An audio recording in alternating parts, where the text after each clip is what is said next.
Update कई पिया ठरी मीरवा मां रिपोर्टर परवेज़ बांभण जी रिपोर्ट मूजिब ठरी मीरवा में ॾाॾे जी मिल्कियत मां हिस्सो न मिलण ख़िलाफ़ मुतासिर धुर जो एहतिजाज, तहफ़्फ़ुज़ ऐं इंसाफ़ जी अपील।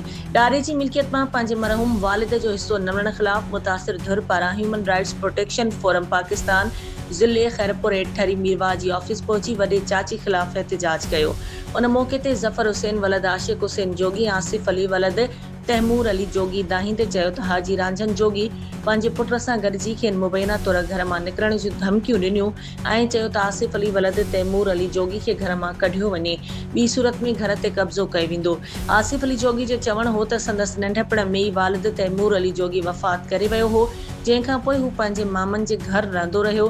हुन चयो त होश संभालण खां पोइ वॾे चाचे हाजी रांझन अली जोगी खां ॾाॾे जी मिल्कियत मां पंहिंजे मरहूम वालिद जो हिस्सो ॾियण जो मुतालबो कयो, जंहिं ते चाचो ऐं सौट मुबैना तौर संदसि दुश्मन बणिजी विया आहिनि।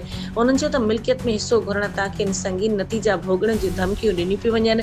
मुतासिर धुर human rights protection forum Pakistan जे चेयरमैन महबूब चांग, कमिश्नर सखर ऐं डिप्टी कमिश्नर खैरपुर समेत आला अख़्तियारनि खे अपील कई त मामले जो नोटिस वठी खेनि ॾाॾे जी मिल्कियत मां कानूनी हिस्सो ॾियारियो वञे।